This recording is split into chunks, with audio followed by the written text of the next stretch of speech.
Today on CityCast DC, it's our Friday News Roundup, and I am here with Dan Reed and with CityCast's Priyanka Tilve. This week, while America is talking about what's happening in a certain local courtroom, we are talking about the mystery of a canceled Asian American book festival, the non-mystery of why DC loses power in thunderstorms, and another plan to fix Pennsylvania Avenue.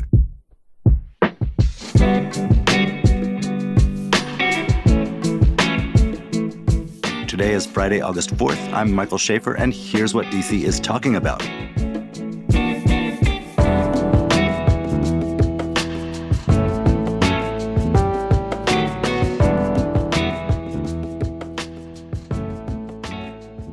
So, Priyanka, there was an announcement late last week, I guess, of a very small Asian American literature festival that was going to be taking place in Petworth. And although we are cultural omnivores here at CityCast, that's probably not the kind of thing that would make our Friday News Roundup, except for the fact that it sheds new attention on a weird and I think kind of undercovered mystery of the summer, which is that the Smithsonian had a very big Asian American literary festival planned and about a month ago abruptly canceled it. So, what's going on? Can you talk about what happened and what the response has been? Yeah, absolutely. So, one of the main things here is that I wish I had more clarity that I could shed on this situation, because it is really opaque and it's bizarre given that this has been a story that people have been talking about to some extent for about a month now. So the basic details are that the Smithsonian was supposed to have this massive Asian American Lit Fest this whole weekend. It was supposed to be from the 4th through the 6th, 3-day event. It was supposed to be at the Eaton Hotel downtown, and it was going to be hosted by the Smithsonian's Asian Pacific American Center. This is an event that's supposed to happen every 2 years in DC. Unfortunately, obviously, this shocking thing called the pandemic came in and disrupted that. So they did 2017, 2019, and this was going to be the post-pandemic comeback. And then randomly on July 5th, so just like 1 month before this whole thing is supposed to take off, the Smithsonian canceled it very abruptly, saying that the event just wasn't prepared enough, wasn't planned enough, and that they felt like they couldn't go ahead with putting on a shabbily put together event. They were just like, this is not going to be representative of what we're capable of. And so they canceled it. But a lot of the festival organizers say, one, we were further along than we've been in previous years when we've had this festival. Two, the Smithsonian said that, we didn't get like the AV technical requirements that people were going to need. And we didn't get like a program of what events were being planned out. And the festival organizers, we sent all of that well before the deadlines. And the Washington Post, which is the publication that kind of broke all of this, they've seen emails to that effect, backing up what the festival organizers had said. And so it kind of just takes away a lot of credibility from the Smithsonian's argument that the event wasn't being planned up to snuff, and opens the door for a lot of questioning and skepticism about what was really behind this cancellation. So what are the theories? If it's not about AV requirements or whatever. Yeah, so it seems to be mostly centering around trans and queer representation. There was this open letter that activists and organizers wrote to the Smithsonian and published online after the Smithsonian canceled the event. And they said that they're really deeply troubled to discover that a driving factor behind the festival's cancellation might have been the Smithsonian's desire to censor trans and non-binary programming. There was supposed to be this specific event celebrating trans and non-binary authors. And basically, earlier in the day on July 5th, the acting director had told the planning team that they need to submit a report about any potentially sensitive or controversial content. When they submitted that report detailing this particular event, hours later, the entire festival got canceled. So as our production assistant, Susanna Brown, says, this could be a causation correlation confusion, because it's hard to say definitively that the submission of this report is what led to the cancellation, but it is suspiciously close, and the Smithsonian hasn't given a reason that people seem to believe contrary to this, which means that people are like, okay, well, then maybe it is this, which is a really bad look. So the Smithsonian, there's a long history of culture war members of Congress getting on their high horse and threatening funding over controversial, quote unquote, content in the museum, Smithsonian, or National Endowment for the Arts, grant recipients, etc. And so I assume the Smithsonian has a protocol.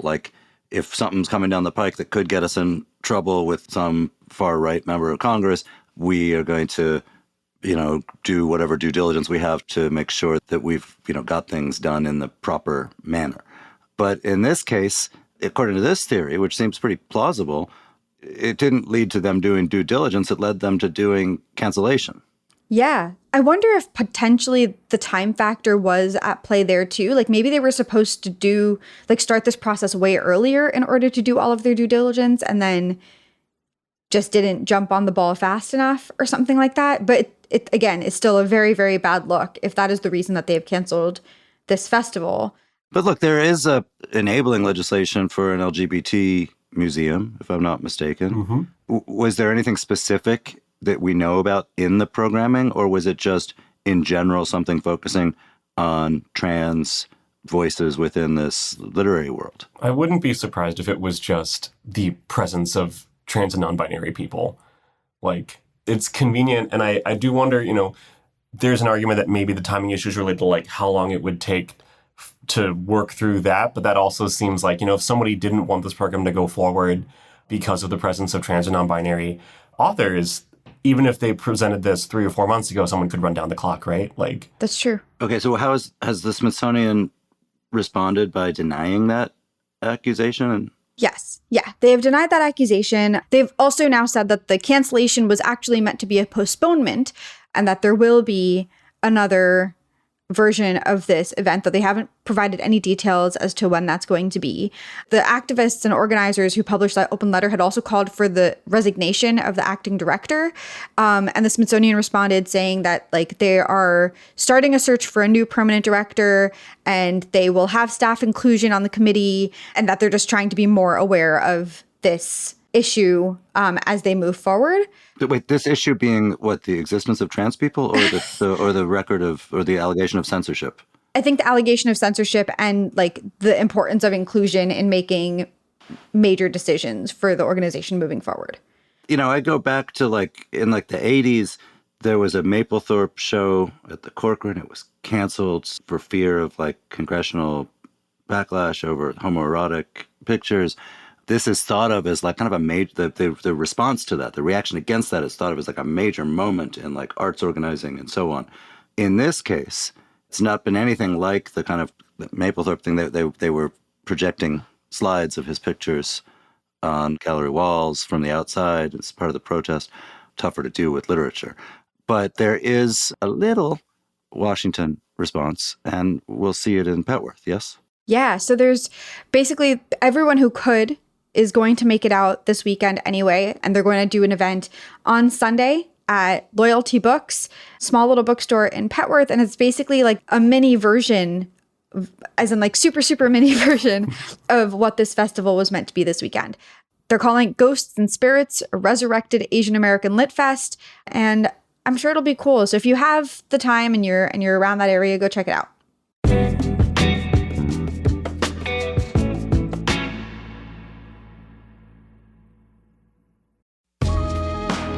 Hey DC, Bridget Todd here. On this podcast, we work hard to bring you the most important and entertaining conversations happening around our city. But that's not all we do. We also have a daily newsletter that brings you so much more. Our free daily newsletter, Hey DC, is written and curated by Kayla Cote-Stemmerman. You may have heard her behind the mic a couple of times. The Hey DC newsletter is your daily toolkit for being a more informed and engaged citizen of DC. It's packed with recommendations, tips, and secrets for seizing everything that DC has to offer. You can subscribe to Hey DC by texting DC to 66866. That's 66866.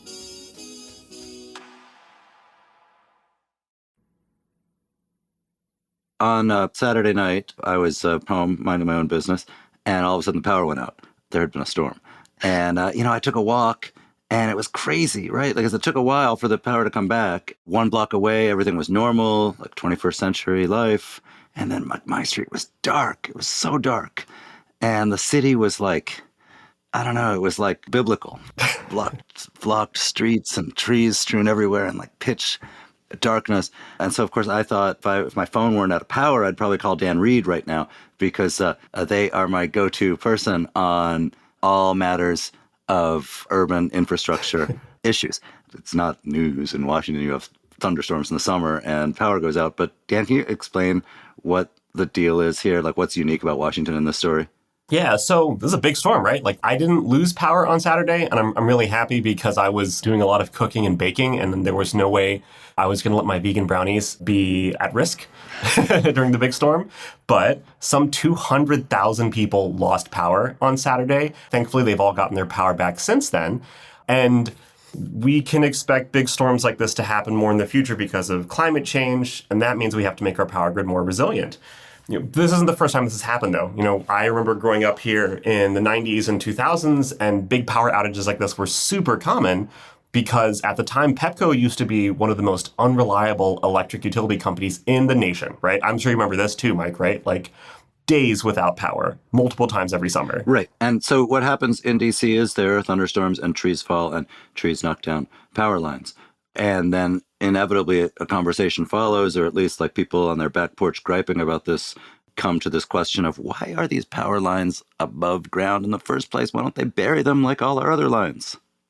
Yeah, so that's why DC is working on something called DC Plug, which is a public-private partnership between the DC government and Pepco that will strategically underground overhead feeders. Those are the things, like the high-voltage things that serve power to other places, in wards 3, 4, 5, 7, and 8. So these are like the areas sort of on the edges of DC where you have big trees and more above-ground power lines. Half of the district, presumably wards 1, 2, and 6, are already served by underground lines. So for those people who don't have the ward map internalized, those cover most of the densest parts of downtown Washington. Mm-hmm. So this is part of a sort of ongoing conversation about how to make the power grid more resilient. DC passed legislation in 2014 to sort of start the ball rolling on undergrounding utilities. And even before that, as early as like 2011, 2012, there were conversations about undergrounding utilities in Maryland as well.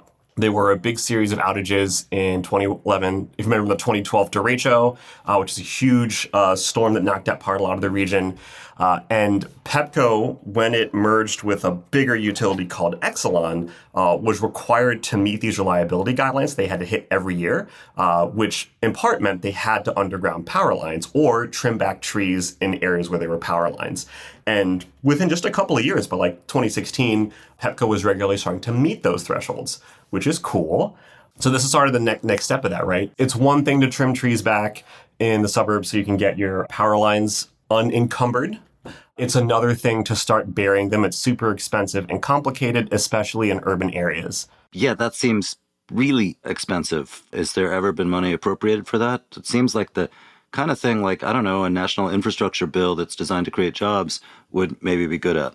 So every 2 years, DC and Pepco put together what they call the biennial plan that basically lays out what they're going to do over the next 2 years. And so they're working on one this summer, basically, according to this large 551-page document that I'm reading. Part of it comes from increasing how much you pay for electricity. So like the growing price of electric as a utility funds this? Right. Every so often, Pepco has to ask for permission to raise their rates. And so that's part of this. They're asking to raise their rates to cover the cost of this. And it looks like their current thing that they agreed to in 2022 would collect about $4.5 million in revenues, which meanwhile, they intend to add about $29 million of infrastructure as part of the DC Plug initiative. Is there any downside of undergrounding besides the price? Like, when something goes wrong, is it harder to determine where it is? I would imagine wires are up on lines. You can at least look and see, that's the one that's broken. Well, ideally, it's a lot less likely to fail because it's protected from the elements and everything. But if there is a problem, you have to go underground to figure it out. But that's like the same with like a water line or sewer line or what have you. I guess the challenge is, and if something does go wrong, you might have to dig up the street. One place where they don't usually lose power, but not that you would be able to tell because it's kind of a dead zone anyway, is Pennsylvania Avenue, the stretch between the White House and the Capitol. This is supposed to be like America's Champs-Élysées, and it's the most famous avenue in the country. And yet generations and generations of people here have passed it and noticed like, it's kind of lame. There's a story of, I think, like Jackie Kennedy was like in the inaugural parade when her husband was being inaugurated and was like, this is pretty dreary. And there have been generations of plans to revive it and make it better, and we are on the cusp of another one. About a year ago, the National Capital Planning Commission, which plans things around the National Capital, issued 3 different views of what a revived, redone Pennsylvania Avenue might look like. One had kind of like a pedestrian boulevard down the middle of it. One got rid of cars altogether. One severely limited the cars, or maybe limited it to like buses, and so on, all of which are designed to like breathe some life into this stretch of road. Now the Biden administration is partnering with the city government to kind of push the decisions and funding on whatever plan they wind up with. So this is just the portion between the White House and the Capitol, right? Correct. I looked at this and there was a lot of like, well, maybe it could be like, one of the ideas was this could be like a street venue, right? There could be festivals there and pop-ups and things like that. And I'm kind of like, if you ever just like walk along that avenue, I think like downtown Washington, that part of downtown, like by the mall, like we have a car-free open space that's really, really good for festivals and pop-ups and all kinds of other things. It's called the mall. Like I don't actually think downtown Washington needs more like pleasant, unbuilt, car-free space. What you need is like things that you would want to go to. It's like a different character space, right? We had a show last year. We talked about where will people grease the light poles to celebrate sports teams winning. Right. And in Philly, that's Broad Street, right? Like a big major street, not like Pennsylvania Avenue. Suppose first we need our teams to actually win. We're getting there. But look at like the real Champs-Élysées, right? Which is, I don't think actual Parisians like hang out there that much, but like you usually hear people talking about, oh, I'm going to go to Paris so I can go shopping on the Champs-Élysées. Well, you can't go shopping on Pennsylvania Avenue because there's nothing to buy. There are not stores there. There aren't dry cleaners. There aren't dentist offices.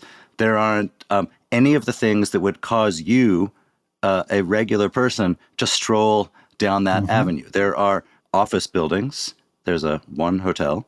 There's a decrepit FBI building.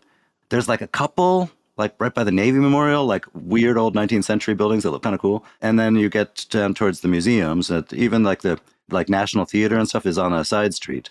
You don't have things that would actually cause you to go there on a weekend when there wasn't like a barbecue festival or whatever we're imagining throwing there. And I don't quite know how you do this, but like that's the thing that is missing. And it's not really part of any of these plans.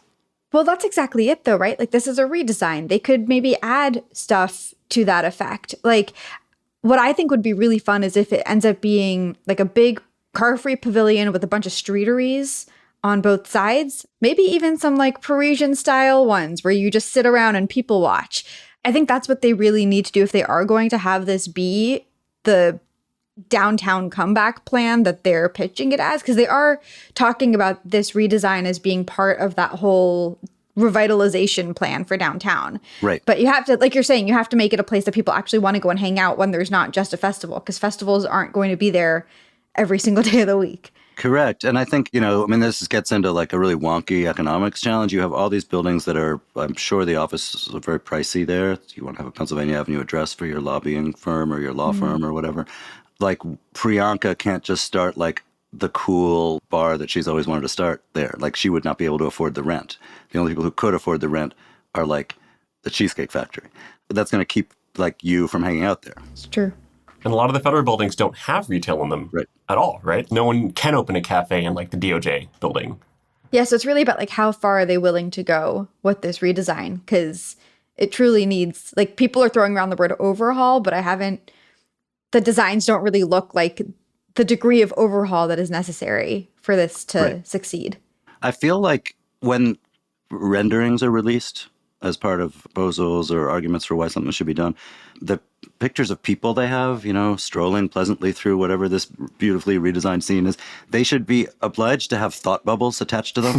So the person, you can see the person saying like, I'm walking to my uncle's house, or I'm on my way to an appointment at the dentist, or whatever. Because in a lot of them, when you see that looks like a pleasant scene, but then you start thinking in real life, why would any of these people be here? That's where the kind of rubber hits the road. Yeah, you're right. And that said, like, we put something up online and emails from readers were like, let's get rid of motorized vehicles, and we need a place that's inclusive for everybody, and so on. I just think that could happen, and it could still be like completely empty and then feel kind of scary if there was actually nothing that literally drew people there.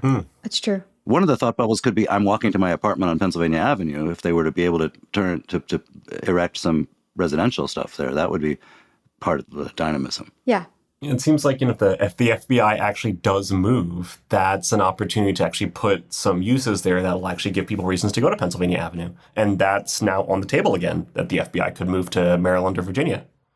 Hey, one thing I learned was that one of the hopes when they envisioned what eventually became the Kennedy Center, like a national cultural space, opera house, was that it would be on Pennsylvania Avenue. So, the thought bubble would say, I'm going to the opera.